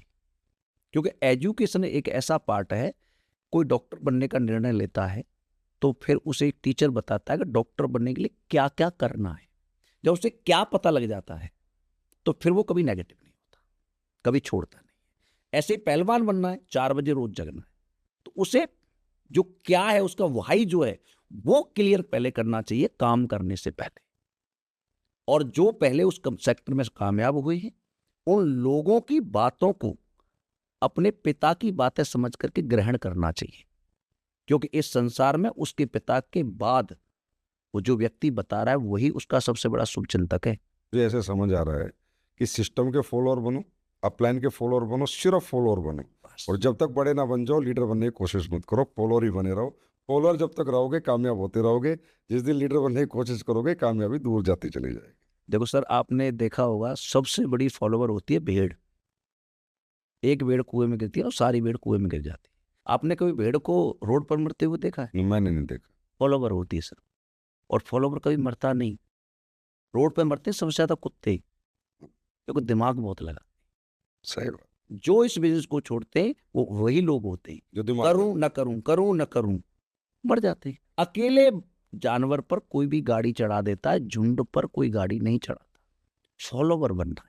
मैंने जीवन में कुछ नहीं किया, मैं कोई वक्ता नहीं हूं, कुछ नहीं हूं, मैंने केवल अपने अपलाइन को फॉलो किया, मैं यहाँ तक पहुंचा। अच्छा, एक और सवाल है मेरा, ये जो क्रॉस लाइनिंग होती है डायरेक्ट सेलिंग में, कि इसका बंदा छीन लो, इसका बंदा छीन लो, एक ही कंपनी में काम करते करते, अच्छा कई बार तो ऐसा भी करते हैं कि अपने राइट से लेग से अपने लेफ्ट में ले जाते हैं, अपने लेफ्ट से राइट में ले जाते हैं। ये एक हो गया। और एक है कि भाई एक नेटवर्क का बंदा उठा के एक ही कंपनी के दूसरे नेटवर्क में ले जाते हैं। तो आप इतने बड़े सीनियर लीडर हैं, इतने सालों का आपका एक्सपीरियंस है, आप क्या कहना चाहेंगे, कहाँ तक सही मानते हैं क्रॉस लाइनिंग को आप? सर ऐसा है कि ये लालच है और ये आता है सबके अंदर, मेरे अंदर भी आया था। शुरुआत में जब मैं काम कर रहा था तो हर इंसान को ना अपना फायदा देखता है और उसके हिसाब से करता है। मुझसे भी एक दो गलतियां हुई हैं, मैंने अब एक्सेप्ट करता हूँ। लेकिन जैसे जैसे मैं मैच्योर होता गया, जैसे जैसे मेरे अपलाइन मुझे बताते गए कि बेटा इस संसार में 142 करोड़ लोग हैं, किसी और का हक मत खाओ, अपनी मेहनत से कमाओगे वो आपका साथ देगा, किसी और का छीन के खाओगे वो पाप है और वो हमें नहीं करना चाहिए। बहुत सारे लोग करते हैं, अनमैच्योर लोग करते हैं। जो सही लीडर होगा, सही अपलाइन के डायरेक्शन में ढला होगा, वो कभी भी क्रॉस लाइनिंग नहीं करेगा। क्योंकि एक बंदे को लाओगे उससे क्या होगा, उससे सबसे बड़ी प्रॉब्लम क्या होती है कि वो बंदा काम करेगा नहीं करेगा पता नहीं, लेकिन बड़े लीडर्स में फ्रैक्शन पैदा कर, बिल्कुल सही बात, आंख नहीं मिला सकते, बहुत बड़ी बात। बड़े लीडर आपस में नजर नहीं मिला पाए, आप बताइए क्या जिंदगी है वो। हमें और काम कर सकते हैं और लोगों को ला सकते हैं, लेकिन किसी का हक नहीं खाना चाहिए। ये लालच ना है, इसके लिए क्या करना चाहिए? लालच ना आए इसके लिए हमें एक ही काम करना चाहिए। एक तो कंपनी के रूल सख्त होने चाहिए कि कोई क्रॉस लाइनिंग करता है तो उस पर पक्का कड़ा वाला शिकंजा कसा जाना चाहिए, वार्निंग देनी चाहिए, और उसके बावजूद नहीं मानता है तो उसकी आईडी को ब्लॉक कर देना चाहिए। देखो, मैं क्रॉस लाइनिंग के हमेशा खिलाफ रहा हूँ, और मुझे ऐसा लगता है कि हम किसी का हक क्यों खाए। हमारे अंदर खुद में दम होना चाहिए। दूसरे की मेहनत, दूसरे की थाली में परोसा हुआ भोजन मैं क्यों अपनी तरफ करूँ? उसने मेहनत करी, और कहीं ना कहीं मुझे तो लगा टर्मिनेशन ही कर देना चाहिए, बिल्कुल नहीं करना करना चाहिए, चाहिए। करना चाहिए। क्रॉस लाइनिंग मीन्स सीधा टर्मिनेशन। टर्मिनेशन। जिसने क्रॉस लाइनिंग करी उसे टर्मिनेट करो। और मुझे लगता है ऐसी कंपनी और ऐसे सिस्टम और ऐसे लीडर बड़े बनते हैं। सर आप देखिए ना, जब इतनी जनता है, आप अपने ही भाई के किसी बंदे को ले रहे हो, किसी दिन कोई मिलेगा तुमसे कहे भैया तुम मेरा बंदा ले ले, आप क्या कहोगे उससे? कैसे आप उसको फेस कर पाओगे? अरे दुनिया बच के बच्चे हैं, अपना कर्म करने जाओ, फील्ड में रहोगे, लोग मिलेंगे, काम करो उनके साथ। अच्छा, मैंने ये नहीं पूछा अभी तक आपसे कि ये आपने कितनी कारें खरीद ली हैं अभी तक यहाँ से? कार सर, मेरी शुरुआत तो मोटरसाइकिल से हुई थी, और अभी ऑडी मेरे पास है, ऑडी Q3, जैगवार मेरे पास है, और अभी एक बहुत जल्दी फॉर्चूनर लेने वाला हूँ, क्योंकि ये बड़ी कार जो है वो जमा हो जाती हैं तो फिर कई दिन में आती हैं, तो एक इंडिया वाली गाड़ी भी चाहिए। अच्छा, और आने वाले फ्यूचर में और लेंगे सर, बड़ी कार है।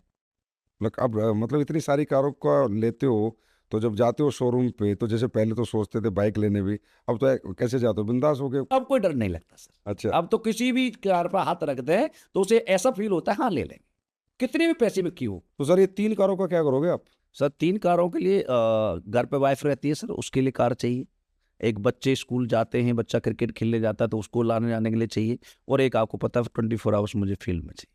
घर में 3 आदमी और तीनों को एक एक कार, एक डायरेक्ट सेलर देने लायक बना, ये एक डायरेक्ट सेलिंग के लिए बहुत गर्व की बात है। जी सर, आज और ये हो पाया है, बिल्कुल डायरेक्ट सेलिंग की वजह से हो पा रहा है। अच्छा रामवीर सर, वैसे ये पूछना नहीं चाहिए कि कहते हैं ना किसी की उम्र और कमाई नहीं पूछनी चाहिए, लेकिन फिर भी डायरेक्ट सेलिंग आप कर रहे हो, लाखों करोड़ों डायरेक्ट सेलर ये पॉडकास्ट आपका देखेंगे तो अभी कितना एवरेज पड़ जाता है, कितना कमा लेते हो? सर आपको पता ही है, अभी क्राउन इन्वेस्टर हुआ है तो 5.25 करोड़ रुपए की 5 करोड़ 75 लाख रुपए मेरे पास आने, तो महीने का लगभग 50 लाख रुपए, तो वहाँ से 40 45 50 के आसपास आएगा हर महीने, और 2 आईडी पे कैपिंग है। तो आप देख सकते हैं कि 45 से 50 लाख रुपए महीने की इनकम आज मेरी यहाँ से होती है। आपके 2 आईडी पे कैपिंग है, जी सर। लोगों की एक आईडी पे नहीं लगती। सर वो घर से नहीं निकलते, मार्केट 142 करोड़ का है, 2 आईडी के 4 आईडी पे कैपिंग लग सकती है। आदमी करने वाला होना चाहिए, प्यार करने वाला होना चाहिए, लोगों को प्लान करने वाला होना चाहिए, मेहनत करने वाला होना चाहिए। तो एवरेज 45 से 50 लाख रुपए में महीने यहाँ से मेरी इनकम। अच्छा ये बताओ कि अभी मन नहीं करता है, बस बहुत हो गया, अब रुक जाते हैं, अब थोड़ा आराम करते हैं, और अब तो बेटी यूएस पढ़ने चली गई, 3 3 4 4 गाड़ियाँ हो गई, 6.25 करोड़ का ये चेक भी बन गया, टीम भी बहुत बड़ी है, सारे आगे भी लेवल धीरे धीरे होते ही रहेंगे, तो रुकने का मन नहीं करता कि भाई आराम करते हैं, चलो अब तो बहुत मेहनत कर ली पिछले 2008 जैसे आपने बस 16 साल हो गए लगे हुए। सर एक्चुअली मेरा घर में मन नहीं लगता, और फील्ड में जब रहता हूँ तो मैं बड़ा खुश रहता हूँ। अच्छा, उसका कारण है कि बड़ी मुश्किल से मौका मिला है पैसा कमाने का, और मैं इसे गंवाना नहीं चाहता। कितना कमाना चाहोगे? मैं सर, मेरी कोई लिमिट नहीं है, मैं आपको सच बता रहा हूँ, आखिरी सांस तक मेरे पास जितना काम होगा ना उतना करूँगा, क्योंकि परमात्मा ने गरीब मुझे पैदा जरूर किया है। भगवान का धन्यवाद हमेशा मैं इसी बात से करता हूँ कि अमीर जो होते हैं उन पर भगवान की कम कृपा होती है, गरीब जो होते हैं उन्हें हीरो बनने का मौका परमात्मा देता है, और हमें दिया है। मैं चाहूँगा अपने जीवन में जब इस दुनिया से जाऊँ तो कम से कम 10,000 करोड़ का मालिक हूँ। तो कैसे बनोगे 10,000 करोड़ के मालिक? आराम से सर, अभी देखो आपको पता है क्राउन इन्वेस्टर हुआ हूँ, अगले 1.5 से 2 साल में ब्रांड इन्वेस्टर हो जाऊंगा। अच्छा, 12.5 लाख का 12 करोड़ का चेक वो आएगा, उसके बाद 19वां लेवल 25 करोड़ का चेक उसका आना है, उससे अगला लेवल 50 करोड़ का चेक उसका आना है, तो 100 करोड़ 200 करोड़ 300 करोड़, और जब पैसा आता है तो पैसे को इन्वेस्ट भी करते हैं तो उससे भी पैसा आएगा। तो ऐसे करके मेरा जो लक्ष्य है, जाने से पहले 10,000 करोड़पति और 1,000 करोड़ रुपए मैं कमाना चाहता तो आप तो क्या नाम है, इस हिसाब से तो आपको कभी रेस्ट ही नहीं मिलेगा। हूं। रेस्ट ही तो है ये, लोगों को लगता है कि हम काम कर रहे हैं, मुझे तो मजा आता है इस काम को करने में। काम क्या अच्छा मेरे बताओ, लोगों से बात करना कोई काम है? मुझे तो मजा आता है उनके साथ। वैसे तो कोई काम नहीं है, पर लोग इसे बड़ा चढ़ा के मैं तो इतने दिन घर से बाहर था, ये था वो था। सर आप मुझे बताओ, जैगवार में बैठ के जाता हूँ, ऑडी में बैठ के जाता हूँ, गाने सुनते हुए जाता हूँ, ड्राइवर गाड़ी चला, सही है। उतरता हूँ, 4 5 10 बंदे वो किले के मिलते, फूलों की माला देते हैं, आराम से 5 स्टार होटल में जाता हूँ, रूम में जा करके फील आता है 5 स्टार में 7 स्टार में रह रहा हूँ। वहाँ जब कोई सेमिनार या ट्रेनिंग होनी होती है, पहले से ही बंदे होते हैं, लाइन लगी होती है, फूल बरसा रहे होते हैं, मुझे उनसे बात करने में तो ये काम लगता है, तो फिर परमात्मा और इससे अच्छा काम दे नहीं सकता। अच्छा रामवीर सर, मैं आपकी एक खूबी बताना चाहूँगा, सारी दुनिया इसे देखेगी। आपने इतनी बड़ी अचीवमेंट प्राप्त कर ली, लेकिन आज तक मैंने यहाँ अपने घमंड नाम की छोटी सी भी बात नहीं देखी कि भाई आपको छोटा सा भी और इतना सा भी मैंने नहीं देखा। मैंने देखा है जब भी आपको जो बताया जाता है वो आप 100% फॉलो करते हो। आधी रात अगर मैं 2 बजे फ़ोन कर दूँ कि कल सुबह 5 बजे आप यहाँ, तो वहाँ आ जाते हो। इतना बड़ा नेटवर्क बनाने के बाद, इतना बड़ा एम्पायर बनाने के बाद, इतना पैसे घमंड क्यों नहीं है आपको? सर किस बात का घमंड, और क्यों आना चाहिए? आदमी को पैसा जो होता है सर लाता है, लोगों के अंदर घमंड जरूर लाता है, रैंक भी उनके अंदर घमंड लाता है, लेकिन जिनके अंदर पैसा घमंड लिया और रैंक घमंड लिया है ना, वो कभी बड़े नहीं बन सकते, वो लोगों के दिलों में जगह नहीं बना सकते। पैसा जरूर कमा लिया है, लेकिन हमें तो आपने एक ही बात सिखाई है जिंदगी में कि बेटा अपलाइन जो बताता है उस काम को करना। अब मान लो मैंने पैसा कमाया, मैं मेरी मर्जी से भी लगा सकता था पैसे को, लेकिन मैंने कभी नहीं लगाया। क्यों नहीं लगाया? उसका रीजन है कि मेरा अपलाइन 1 रुपये से कंपनी शुरू करके आज 5,000 करोड़ कंपनी के मालिक हैं, तो मुझसे ज्यादा जानते होंगे या कम? ज्यादा जानते होंगे। वो मेरा भला चाहेंगे या बुरा? भला चाहेंगे। तो फिर मैं क्यों अपना दिमाग लगाऊं? जब और के दिमाग से मैं अरबपति बनना हूं, तो मैं अपना दिमाग क्यों डालूं उसमें? मुझे डालना ही नहीं चाहिए। और कुछ लोग डालते हैं। मैं उन्हें सलाह देना चाहूँगा, ज़िंदगी में बड़ा बनना है तो जो आपका प्लान है ना, उससे कोई भी बात कभी छुपाना मत लाए। हाँ, वैसे आपने जो भी कुछ लिया, खरीदा, जो कमाया, जहाँ भी खरीदा, प्लॉट खरीदा, लैंड खरीदा, तो मुझे ज़रूर बताइए सर, ये लूँ या ना लूँ? ये बात तो है। ये बात तो मैं आपकी 100% इस पॉडकास्ट में बिल्कुल एकदम सत्यता के साथ कहूँगा कि आपने 1 रुपए की इन्वेस्टमेंट मुझे बताए बिना कि अपने अप्लायंसेस शेयर किए मैंने आज तक नहीं की।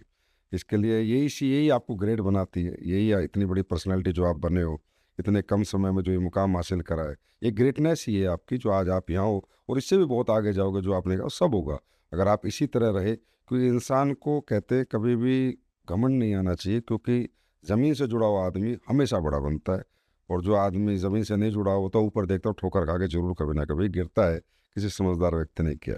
तो रामवीर सर, एक आखिरी बात मैं आपसे और पूछना चाहूँगा, उसके बाद एक रैपिड फायर राउंड हम करेंगे। अब आप इतने बड़े मुकाम पे पहुँचे, 2 कमरों के घर से 5,000 से 50 लाख महीने का सफ़र, 2 कमरों के घर से आज जयपुर जैसे बड़े शहर में बड़ा पेंट हाउस, दुनिया भर के प्लॉट, लैंड, इन्वेस्टमेंट, शॉप्स, ये अचीवमेंट आपके पापा ने देखी? मेरे जीवन का सबसे बड़ा दुख यही है कि मेरे पापा नहीं देख पाए। वो 2014 में फरवरी में एक्सपायर हो गए थे। वो इन चीज़ों को नहीं देख पाए। मेरी माँ ने ज़रूर देखा है। तो आपकी माँ ने देखा अपने बेटे को कामयाब होते हुए? हाँ, मेरी माँ ने सब कुछ देखा है। पेंट हाउस में रह के गई हैं मेरी माँ। जब उनका मन यहाँ नहीं किया तो मैंने अपने गांव में उनके लिए अलग से घर बनवाया, एसी लगवाया। तो गाँव में भी घर बनाया? हाँ, मैंने बनाया उनके लिए, क्योंकि हमारा पैसा हमारे माँ बाप के काम नहीं आया तो पैसा किस बात का। जहाँ भी हमारी माँ रही अच्छी रही। जो भी मैंने किया, अपने माँ बाप, पापा तो थे नहीं। हाँ, जब मैं आर्मी में रहता था मेरे साथ रहते थे, लेकिन वो ये चीज़ देख नहीं पाई। ये मेरे जीवन का जहाँ भी होंगे तारा बन के देख रहे होंगे। मैंने घर में फ़ोटो लगा रखी है, रोज़ आशीर्वाद लेके उनका निकलता हूँ। जहाँ भी होंगे देख रहे होंगे और आशीर्वाद देते होंगे।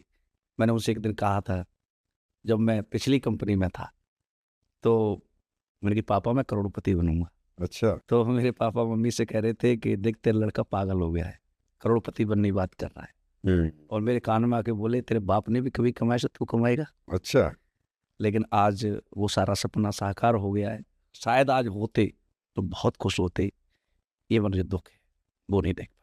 लेकिन फिर भी कहीं ना कहीं रामवीर जी देख ही रहे होंगे, कम से कम आपकी माँ ने तो ये सारे सुख देखे, आपको कामयाब होते हुए देखा, और पिताजी का भी आशीर्वाद है जो आज आप यहाँ पहुँचे हो, उनको भी कई तारा बने हुए आपकी कामयाबी देख रहे होंगे। अच्छा, वैसे गाँव में जाते हो, जो आजकल आप गाड़ियाँ लेके बड़ी बड़ी कह रहे हो, 70 घर का हमारा गाँव है, नंगला बलराम, जो भी आपने बताया था, तो वहाँ कैसे रिएक्शन कैसा आता है आपके यार दोस्तों का, जो पुराने बचपन के मित्र थे, जो आप ही की तरह बोरी लेके स्कूल में जाते थे, वो भी मिलते होंगे, और जो आपके रिलेटिव्स हैं, रिश्तेदार हैं, कैसा आता है रिएक्शन, कैसा आता है? रिएक्शन सर मिला जुला है। ज़्यादातर लोग तो जलते हैं। अच्छा जी। गांव में तो ये भी कहते हैं लोग कि किराए की गाड़ी ले आया हो। अच्छा, किराए की हाँ, गाड़ी ये भी कई बार कहा है किराए की लाया होगा, इसके पास कहाँ से आया, ये कहाँ से ला सकता है। लेकिन जो रियलिटी में जानते हैं वो अपने होते हैं, कुछ खुश भी होते हैं। रिश्तेदार भी बहुत सारे जलते हैं। कई लोग हैं, नाम नहीं लेना चाहूँगा, जिन्होंने बड़ी उल्टी सीधी बातें की। 2 नंबर का काम करते हैं, किसी दिन जेल में होंगे, ऐसा पैसा कैसे आ सकता है, हमने भी बहुत पढ़ाई की है, ऐसे नौकरी छोड़ दी, रोड पे आ जाएगा, बड़ा आसमान में उड़ रहा है। बहुत सारी बातें लोगों को। उनको जवाब तो मिल गया होगा पर। हाँ, पर मेरे को आपने एक बात सिखाई है, जिंदगी में कभी किसी से बहस मत कर। कभी लाइफ में मैंने किसी से बहस नहीं की। पैर छूने वाला व्यक्ति है पैर छूता हूँ, हाथ मिलाने वाला हाथ मिलाता हूँ, गले मिलने वाला गले मिलता और बस कामयाब होकर दिख, हूँ। बस मेरा यही फंडा है। गांव में कोई भी मिलता है ना, कामयाबी से जवाब देना। हाँ, अभी भी लोग कहे तू क्या जानता है, मैं कि मैं जानता ही नहीं। उनसे क्या बहस करूं। भाई हैं, परिवार के, चाचा ताऊ के, गांव के, उनकी गलती नहीं है। शायद उनकी जगह मैं होता तो मैं भी ऐसे ही कह रहा होता। तो वैसे अभी गर्व महसूस होता होगा गाँव जाते होगे तो? बहुत गर्व महसूस होता। आसपास के गाँव में इतनी अचीवमेंट बहुत कम लोगों के पास होगी मेरे हिसाब से। किसी के पास नहीं है सर। पूरे डिस्ट्रिक्ट अलीगढ़ में मैं पहला व्यक्ति हूँ जिसने 2 गाड़ियां हैं मेरे पास, ऑडियो जैगवार। किसी के पास नहीं। अब तीसरी भी आ रही है। तीसरी भी आ तो जाएगी। बहुत मजा आया आपके साथ बात करके। अब एक रैपिड फायर राउंड और हम करेंगे। तो बताइए सर, आपकी ड्रीम कार कौन सी है? कार तो हम कोई भी ले सकते हैं। आज पैसा इतना है कि आने वाले समय में जिस पे हाथ रखेंगे वो कार हम ले लेंगे। फिर भी कोई ड्रीम कार? Rolls Royal. आपका फेवरेट टूरिस्ट स्पॉट क्या है? Sir Dubai. दुबई में बार बार जाना पसंद करता हूँ। आपका फेवरेट कवि कौन है? सर कुमार विश्वास। हाँ बिल्कुल, आप उसके जैसे ही गाते हैं। Favourite actor? Amitabh Bachchan. Favourite actress? Madhuri Dixit. खाने में क्या अच्छा लगता है? सर खाने में मुझे दाल चावल बहुत बढ़िया लगते हैं। किस देश में घूमने का सपना है आपका? Sir Venice. खेलना क्या पसंद करते हैं? Sir cricket. Favourite singer? मेरा फेवरेट सिंगर कुमार सानू। तो रामवीर सर, आप लीडिंग लीडर पॉडकास्ट में आए। आज हमें बहुत सारी ऐसी बात जानने को मिली जो हम भी नहीं जानते थे। बहुत कुछ आपसे सीखने को भी मिला है और मुझे पता है इस पॉडकास्ट को जो भी कोई देखेगा उसको बहुत सीखने को मिलेगा और बहुत प्रेरणा मिलेगी। तो दोस्तों, ये पॉडकास्ट आप ज़रूर देखना, कमेंट्स करना और अपने सभी दोस्तों के साथ शेयर करना। बहुत प्रेरणादायक स्टोरी है रामवीर सर की। तो रामवीर सर, आप हमारे पास आए, आपने समय दिया, इसके लिए बहुत बहुत धन्यवाद आपका। Thank you so much sir कि मैं इस काबिल बनाया आपने मुझे कि मैं आपके पास आ पाया और आपने मेरा इंटरव्यू लिया। इससे बड़ी गर्व की बात मेरे लिए कोई नहीं है कि जो कुछ मैं बनाऊँ आपकी वजह से बनाऊँ और आज आप मेरे बारे में जान रहे हैं, ये मेरे लिए सबसे गौरवशाली पल है। Thank you so much. आप हमेशा अपना आशीर्वाद बनाए। बहुत बहुत धन्यवाद सर।